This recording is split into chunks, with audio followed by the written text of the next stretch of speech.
આપકી અદાલતમાં વિરેન્દ્ર સહેવાગ પર આરોપ છે કે તેઓ બધાની સાથે ટકરાય છે.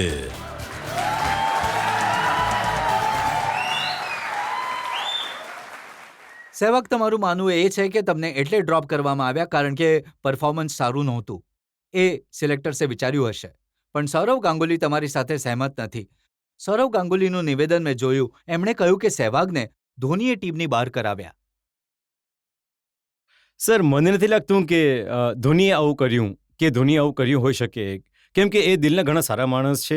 એ અમારા બધાના સિનિયર પ્લેયર્સની રિસ્પેક્ટ કરે છે અને આવી જાણે છે કે સિનિયર પ્લેયર્સનું કેટલું મહત્વ છે. અને જ્યારે નવા નવા કેપ્ટન બન્યા તો એમની અંડર બધા સિનિયર પ્લેયર રમ્યા, એમને ગાઈડન્સ આપ્યું, એમને કહ્યું કે કઈ રીતે તમે શું કરી શકો છો, તો સારા સારા સજેશન્સ આપ્યા, જે એમણે પોતે કેપ્ટન્સીમાં ઇમ્પ્લિમેન્ટ કર્યા અને એનું રિઝલ્ટ આવ્યું કે આપણે જીત્યા વન ડે ટેસ્ટ મેચીસ. તો મને નથી લાગતું કે આવું કંઈ કરતી હોય. માત્ર મીડિયાનું એક સ્પેક્યુલેશન હતું કે સહેવાગ અને ધોનીની લડાઈ ચાલી રહી છે. સહેવાગ અને ધોનીમાં ઘણી અનબન થઈ ગઈ છે અને એ લોકો એકબીજાને જોઈ નથી રહ્યા, એ એકબીજાને મળી નથી રહ્યા. કારણ કે જ્યારે તમે એક હોટલમાં અને એક જ સાથી એટલી ક્રિકેટ રમો છો તો તમારી લડાઈ થાય, મને નથી લાગતું કે થઈ શકે છે કોઈની સાથે. જો એવું થયું હોત તો કદાચ હું ઘણો પહેલાં જ ડ્રોપ થઈ ચૂક્યો હોત. હું ધોનીની સાથે લડાઈ કરી રહ્યો હોત કે મારી સાથે લડાઈ કરી રહ્યા હોત. તો મને નથી લાગતું કે આ એક નિવેદન સાચું છે. ન્યૂઝ એજન્સીને કહ્યું હતું. જી, સૌરવ ગાંગુલીએ ટીમનો ભાગ હોત. આખી વાત સંભળાવી દઉં. એમણે શું કહ્યું? જો કોઈ કેપ્ટન કોઈ ખેલાડીને ટીમમાં રાખવા ઈચ્છતા હોય તો સિલેક્ટર ક્યારેય કેપ્ટનની વિરુદ્ધ જઈને એને ડ્રોપ નહીં કરી શકે. અને જો કેપ્ટન કોઈને ડ્રોપ કરવા ઈચ્છે તો સિલેક્ટર ક્યારેય એના આડે નહીં આવે. અને એમણે એક વાત પણ પૂછી. એમણે કહ્યું ધોનીનો ફોર્મ પણ ખરાબ હતો. તેમ છતાં જો એમને આટલી તકો આપી શક્યા તો સહેવાગ માટે એવી પોલિસી કેમ નહીં બનાવવામાં આવી? જુઓ, મેં તમને જેમ પહેલાં કહ્યું કે ક્રાઇટેરિયા હોવો જોઈએ કે જો એ ખેલાડી 4 ટેસ્ટ મેચ પછી ડ્રોપ થઈ જાય છે તો કોઈ પણ ડ્રોપ થઈ શકે છે, ભલે એ કેપ્ટન હોય, ભલે સિનિયર હોય કે જુનિયર હોય. તો આ તો સિલેક્ટરે ડિસાઇડ કરવાનું હોય છે કે એમને કયા ક્રાઇટેરિયામાં સેટ કર્યા છે, શું કરવા ઈચ્છે છે. કહી દીધું, ધોનીએ કહી દીધું કે ડ્રોપ કરવું છે તો ડ્રોપ કરવું. એ તો સિલેક્ટરનો કોલ છે કે પછી એમાં કેપ્ટનનો કોઈ રોલ નથી હોતો. બટ મને હજી પણ એવું નથી લાગતું કે, અને ના તો હું માનું છું, કારણ કે સૌરવ ગાંગુલી પોતે કેપ્ટન રહ્યા છે. કદાચ એ પોતાનો એક્સપિરિયન્સ જણાવી રહ્યા હોય. એમને કોઈકને ડ્રોપ કરાવવાનું હતું, સિલેક્ટરને કહી દીધું કે આને ડ્રોપ કરવું દીધું, એમણે કરી દીધું. કોઈકને પિક કરવાનું હતું, એમને સિલેક્ટરે કહ્યું અને આ જોઈએ છે તો એમણે આપી દીધું. પણ એના પછી સિનારીઓ ચેન્જ થઈ ગયો હતો. એના પછી 2 કેપ્ટન બીજા આવ્યા હતા. એક રાહુલ દ્રવિડ બન્યા હતા અને એક અનિલ કુંબલેજી બન્યા હતા. તો એમણે કદાચ એ ટ્રેન્ડ ચેન્જ કરી દીધો કે જે સારા છે એ જ રમશે, જે પરફોર્મ કરશે એ જ રમશે, જે પરફોર્મ નહીં કરે એ નહીં રમે. ગ્રેગ ચેપલે એક કોલમ લખી. એમાં એમણે લખ્યું કે ધોની અને સહેવાગની અનબન ત્યારે શરૂ થઈ જ્યારે ધોનીને કેપ્ટન બનાવવામાં આવ્યા. જી, સહેવાગ કેપ્ટન બનવા ઈચ્છતા હતા. એમની જગ્યાએ ધોનીને બનાવી દીધા તો અનબન શરૂ થઈ. સર, આ તો જ્યારે ધોની આ કઠેરામાં બેસશે તો તમને કહી શકશે કે સાચે જે એ તકરાર શરૂઆત થઈ ત્યારે એ પહેલી વાર કેપ્ટન બન્યા. 2007નો વર્લ્ડ કપ અમે જીત્યા, એક સાથે રમ્યા. જે મારો એક્સપિરિયન્સ હતો, જે મારો આઈડિયાઝ હતા, હું એમને આપતો હતો. એ માને ન માને, એ કેપ્ટનની મરજી હતી.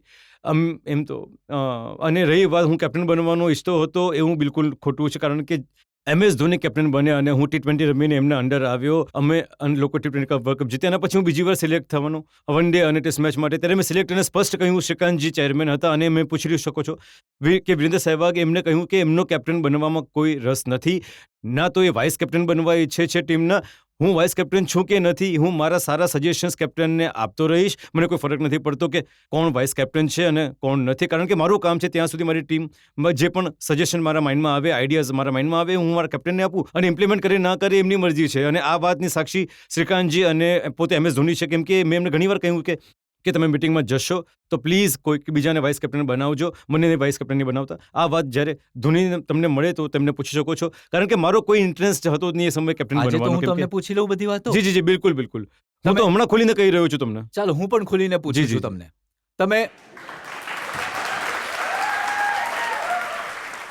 તમે કહો છો કે ધોનીથી કોઈ તકરાર નહોતી. જી. 6 જુલાઈ 2012 પ્રેસ કોન્ફરન્સ કરી વર્લ્ડ કપ જીત્યા પછી. જી. અને તમે કહ્યું અમે માત્ર ધોનીની કેપ્ટન્સીથી નથી જીત્યા, અમારી ટીમ મજબૂત હતી એટલે જીતી. ખોટું શું કહ્યું?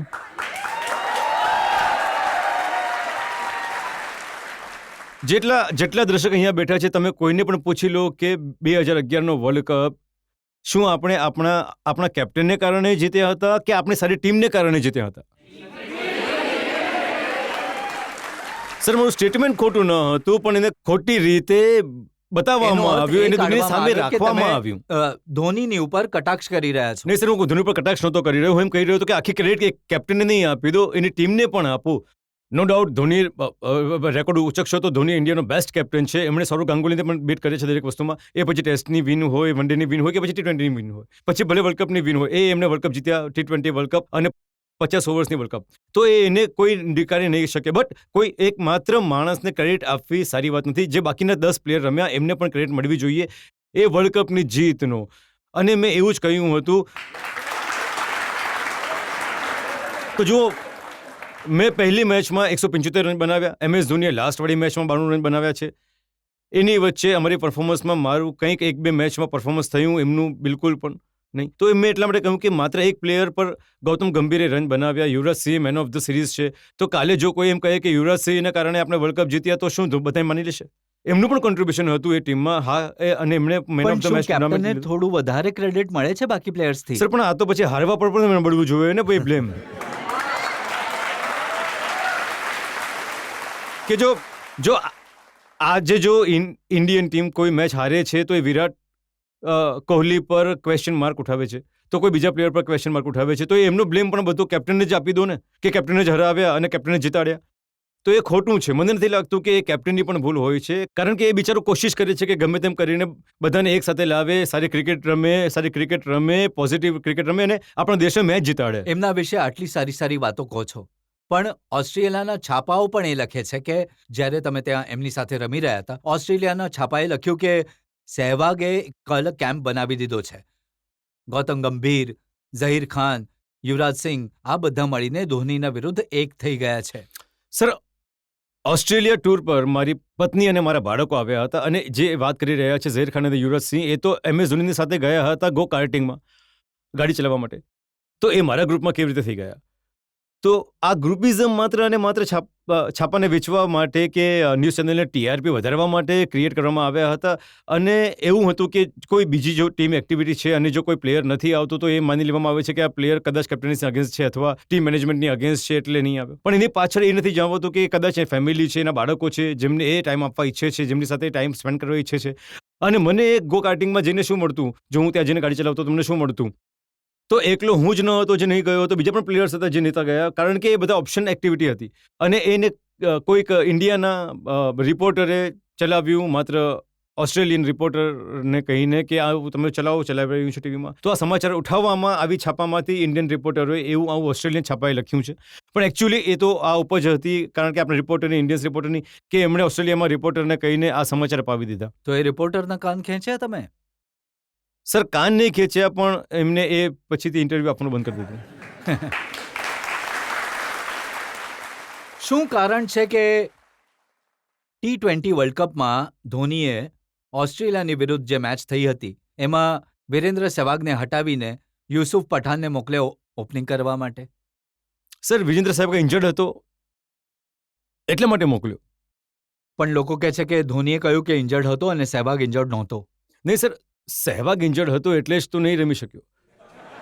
હા, જો મારું પરફોર્મન્સ નહીં હોત અને હું પરફોર્મ નહીં કરી રહ્યો હોત અને એની જગ્યાએ એવું કંઈ થયું હોત, તો મારી સાથે 2007માં વન ડે સિરીઝમાં જ્યારે હું અનિલ કુંબલે મને પાછો ટેસ્ટ મેચમાં લીધો વિધાઉટ એની પરફોર્મન્સ, અને મેં ત્યાં 150 રન બનાવ્યા ટેસ્ટ મેચમાં. અને નેક્સ્ટ જ્યારે વન ડે સિરીઝ સ્ટાર્ટ થઈ ત્યારે મેં પહેલા 4 મેચમાં 4 વન ડેઝમાં રન બનાવ્યા, 50-20 એવા જ રન બનાવતો હતો. તો MS ધોનીએ મને પ્લેઇંગ 11થી ડ્રોપ કરીને રોબિન ઉથપ્પાને ઓપનિંગ કરાવી સચિન તેંડુલકરની સાથે, અને આપણે એ સિરીઝ જીત્યા.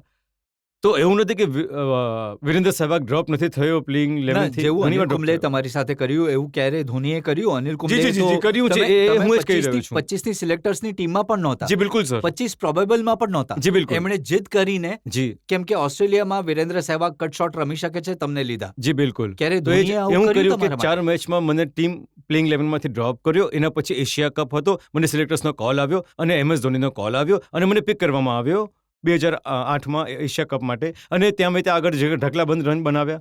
તો એવું નથી કે એમને પણ ખબર છે કે ખેલાડીની ઇમ્પોર્ટન્સ શું છે.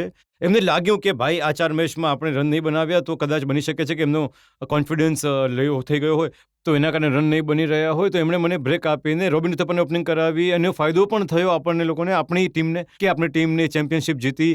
પહેલી વાર એવું થયું કે ઇન્ડિયન ટીમ્સ ઓસ્ટ્રેલિયામાં જઈને ટ્રાયંગ્યુલર ટુર્નામેન્ટ જીતી. આજથી પહેલાં હિસ્ટ્રીમાં ક્યારે પણ એવું થયું નહોતું. એના પહેલાં જ્યાં સુધી હું રમતો હતો અમે લોકો ક્યારે જીત્યા નહોતા વન ડે સિરીઝ ઓસ્ટ્રેલિયામાં. ક્યારે મારા ખ્યાલથી 1983-84માં જીત્યા હશે, જ્યારે રવિ શાસ્ત્રીજી ગાડી ચલાવીને લઈને આવ્યા હતા ઓડીની. સૌરવ ગાંગુલીએ તમને ઓપનિંગ માટે ઇન્વાઇટ કર્યા, પોતાની જગ્યા છોડી દીધી? સર, મેં જ્યારે પહેલી વાર ઓપનિંગ કરી હતી ને ત્યારે સૌરવ ગાંગુલીજી સાથે જ કરી હતી. તો એમને મારા માટે કોઈ જગ્યા નહોતી છોડી. પણ પછી જરૂર જ્યારે સચિન તેંડુલકરજી પાછા આવ્યા ત્યારે એમણે પોતાની જગ્યા મારા માટે છોડી અને પોતે 3 નંબર બેટિંગ કરતા હતા અને હું ઓપનિંગ કરતો હતો સચિન સાથે. બટ મારા ખ્યાલથી એ કેપ્ટન હતા, એ પણ એમને વિચાર્યું હશે કે એક સ્ટ્રેટેજી હશે ટીમની એવી બનાવી હશે જ્યારે એ સમયના સિનિયર પ્લેયર્સ હતા ત્યારે ભાઈ કોને ઓપનિંગ કરવામાં આવે અને કોણ કોણ કરી શકે છે. તો કદાચ એમાં ડિસિઝન લેવામાં આવ્યું હશે કે ભાઈ સહેવાગ અને સચિનને કરાવી શકાય અને સૌરવ ગાંગુલી તમે 3 નંબર પર રમો. તો આ એક કેપ્ટનની સારી વાત હોય છે કે એક ટીમના વિશે પહેલા વિચારે છે અને પછી પોતાના વિશે વિચારે છે. કદાચ સૌરવ ગાંગુલીજી એવું કર્યું હશે. જેવી સારી વાતો સૌરવ ગાંગુલીએ તમારી સાથે કરી, જેવી સારી વાતો રાહુલ દ્રવિડે તમારી સાથે કરી, કુંબલેએ તમારી સાથે કરી, એવી સારી વાતો MS ધોનીએ પણ કરી. ઘણી વાર, એક વાર નહીં સર, ઘણી વાર કરી છે કે એ મેક શ્યોર કે જ્યારે અમે ન્યૂઝીલેન્ડ ટૂર પર ગયા હતા તો જે પણ ગીત હું ગણગણતો હતો MS ધોની મેક શ્યોર કરે કે ભાઈ વિરૂપાવ ગણગણી રહ્યા છે, ડ્રેસિંગ રૂમમાં વાગવું જોઈએ, અને એ ગીત વાગતું હતું. તો એવી ઘણી બધી વાતો છે એમણે કરી of the field, on the field. તો એ ધોનીના દિલના ઘણા સારા માણસ છે, બીજાને રિસ્પેક્ટ અને આપે છે, સિનિયર પ્લેયર્સને રિસ્પેક્ટ આપે છે. બટ હવે તમે 1 બિલિયનથી વધારે લોકોના દેશની ટીમના છો અને તમે એક કેપ્ટન બનેલા છો, તો ક્યાંક ને ક્યાંક તમને લોકો ક્રિટિસાઇઝ પણ કરે છે, પ્રેમ એટલો પણ કરે છે, ક્રિટિસાઇઝ પણ તમારે સહન કરવું પડશે. ક્યાંક તમારામાં વખાણ પણ કરે છે, બુરાઈ પણ કરશે, ક્યાંક ધોની તમારી સાથે સંબંધો બનાવવામાં આવે છે તો રમવામાં પણ આવે છે. તો આ બધું તો પાર્ટ ઓફ લાઈફ છે.